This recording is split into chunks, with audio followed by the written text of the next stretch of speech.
আমার কিছু বলার আছে।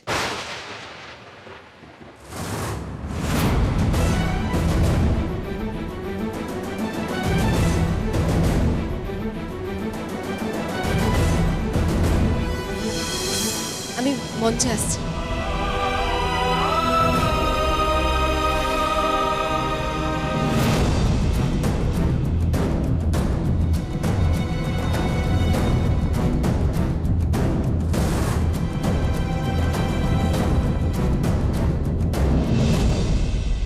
দাদা, এর আবার কি হলো? স্টেজে উঠতে চাইছে কেন? দেখেছিল, বলেছিলাম কিছু না কিছু ঝামেলা করার চেষ্টা করবেই। এক মুহূর্ত শান্তিতে থাকতে দেবে না এই মেয়েটা দিদি ভাইকে। ওই মেয়েটা স্টেজে উঠেছে নিশ্চয়ই কোনো একটা সিন ক্রিয়েট করবে বলে। নমস্কার।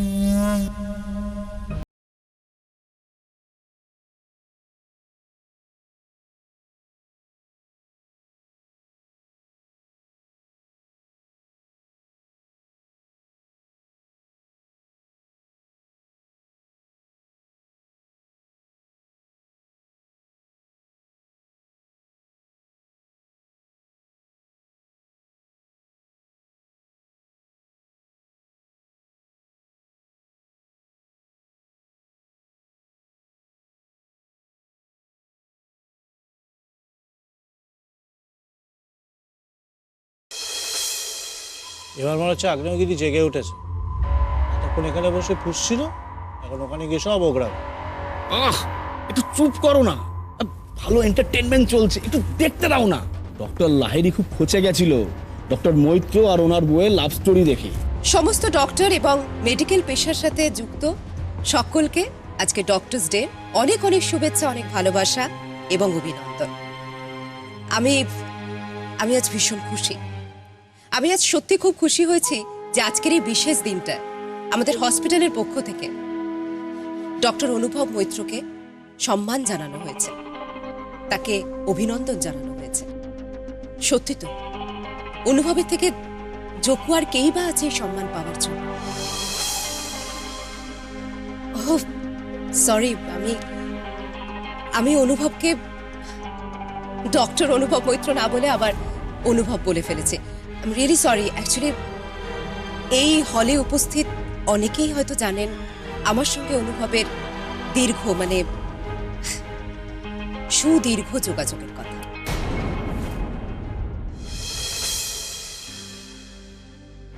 অনুভব আর আমি একে অপরকে চিনি প্রায় 12 বছর, মানে একটা যুগ।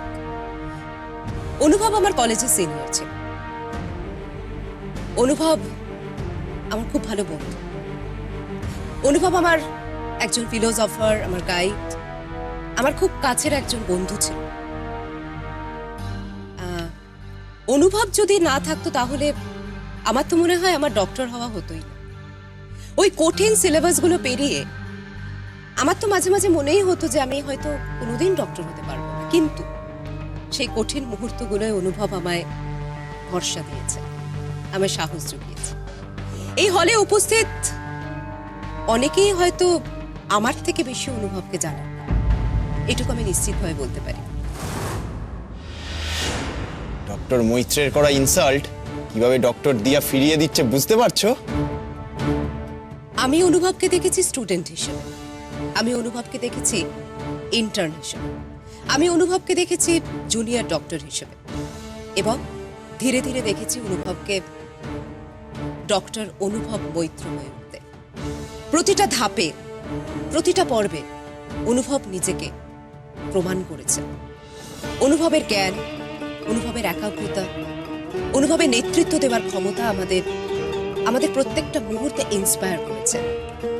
অনুভব সকলের থেকে আলাদা, সকলের থেকে অনেক অনেক অনেক এগিয়ে থাকা একজন চিকিৎসক। তাই তো সকলের থেকে আলাদা, একেবারে অন্যরকম। অনুভব আমাদের দেশের অন্যতম সেরা একজন কার্ডিয়াক সার্জন, ডক্টর অনুভব মৈত্র। দিয়ার উদ্দেশ্যটা কি? আমার প্রশংসা করা নাকি আনন্দীকে পুরনো কথা শুনিয়ে কষ্ট দেওয়া? যাই বলুক আজ দিয়া, আমি কোনো মতে আনন্দীকে আমার থেকে দূরে সরে যেতে দেব না। দিনের পর দিন আমরা অনুভবের হাতে জাদু দেখেছি, দেখেছি অসম্ভবকে সম্ভব করতে।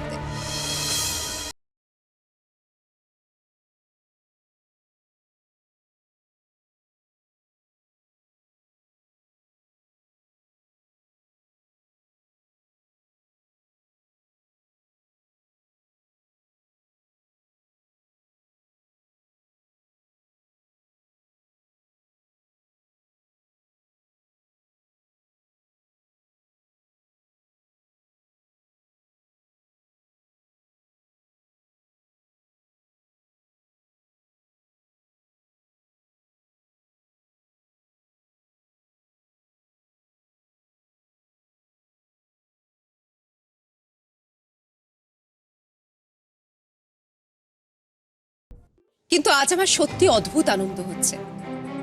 আজ অনুভব আস্তে আস্তে নতুন জীবনে ফিরে আসছে। এটা দেখে আমরা সত্যি আজ গর্ববোধ করছি। আর অনুভবকে এই জীবনে যে ধীরে ধীরে ফিরিয়ে আনছে, তাকে যে সুস্থ করে তুলছে,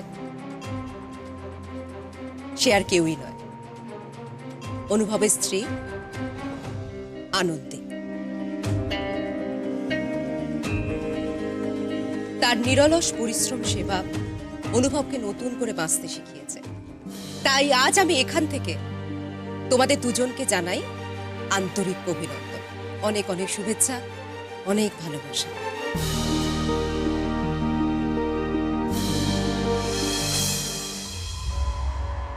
ব্যাপারটা ঠিক কি হচ্ছে বুঝতে পারছি না তো। ডক্টর লাহিড়ী তো মনে হচ্ছে ওয়াক ওভার দিয়ে দিচ্ছে। অনুভব আর আনন্দী আমাদের সকলের কাছে এক দারুণ ইন্সপিরেশন। ওরা দুজনে মিলে প্রমাণ করে দিয়েছে যে এইভাবেও ফিরে আসা যায়, নৈরাশ্যের অন্ধকার থেকে আলোর দিকে ফিরে আসা যায়। ছি ছি, আমি তখন থেকে দিয়াকে সন্দেহ করে যাচ্ছি। হঠাৎ কেন উঠে এলো, সবকিছুর পরেও আসলে অনুভবকে খুব ভালোবাসে, ভালোই মন্দে মিলিয়েই ভালোবাসে। আর আর হয়তো ও সেদিনের ভুল বুঝেছে, তাই এইভাবে সবার সামনে প্রশংসা করে নিজের ভুল শুধরাতে চাইছে। দাদা, আর কতক্ষণ কথা বলবে মেয়েটা? অনেক ভালো ভালো কথা তো হলো, এবার ওকে নামাও। আরে নামাবো কি করে? আর ভালো কথাই তো বলছে, অসুবিধার কি আছে? ওকে আমার একটু বিশ্বাস নেই, কেন জানি না আমার মনটা খুব ডাকছে। এই সমস্ত ভালো লাগা, জেতা, আনন্দ, এই এত কিছুর মধ্যে একটা ছোট্ট ব্যাপার আমার মনে তখন থেকে একটু খচখচ করছে। মানে সেই ব্যাপারটাই আমি আপনাদের সকলের সাথে শেয়ার করতে চাই। প্লিজ দেখুন, আমি নিজে একজন ডক্টর। আমি সত্যি গর্ববোধ করি যে আমি একজন ডক্টর হয়ে মানুষের সেবা করতে পারি, মানুষের সেবায় কাজে লাগতে পারি। আমার পেশা, আমার ধর্ম, আমার কর্ম। তাই পেশার প্রতি দায়বদ্ধতার কারণে একটা ব্যাপার, একটা প্রশ্ন আমার মনে বারবার উকি দিচ্ছে। আমরা যারা সার্জারি করি, আমাদের কাছে অপারেশন থিয়েটার হচ্ছে মন্দিরের গর্ভগৃহ। তাই অপারেশন থিয়েটারটা কখনোই আমাদের কাছে ট্রায়াল অ্যান্ড এররের জায়গা নয়। আমরা সকলেই জানি দীর্ঘ অসুস্থতার কারণে ডক্টর অনুভব মৈত্র অপারেশন করা দূরে থাকুক, ডক্টরি প্র্যাকটিসটুকুও করেন। ওটিতে আমরা যখন অপারেট করি, আমাদের কমপ্লিট কনসেন্ট্রেশন থাকে কিন্তু পেশেন্টের উপর, যাতে বিন্দুমাত্র ভুল ত্রুটি না ঘটে যায়। কিন্তু তা বলে কি ভুল হয় না? নিশ্চয়ই ভুল আমাদেরও হয়, কারণ আমরাও মানুষ। অপারেশন থিয়েটারে ভুল আমাদেরও হতে পারে, কখনো কখনো সেটা হয়েও যায়। কিন্তু তাও অপারেশন থিয়েটারকে আমরা কখনোই নেট প্র্যাকটিস বা রাফ খাতা হিসেবে ব্যবহার করি। যদি সেটাই করি, তাহলে নিজেকে আমি ডক্টর বলার জায়গায় থাকি। সেদিন আমাদের হসপিটালে ছোট্ট পেশেন্ট আমিনুলের ওপর ডক্টর অনুভব মৈত্র এক দারুণ মেজর অপারেশন করে সাকসেসফুল হয়। কিন্তু সাকসেসটা আমার প্রশ্ন হচ্ছে, আমিনুলের বাবা মা কি সত্যি জানতেন যে একজন অপ্রস্তুত ডক্টরের হাতে তারা তার সন্তানকে তুলে দিচ্ছেন?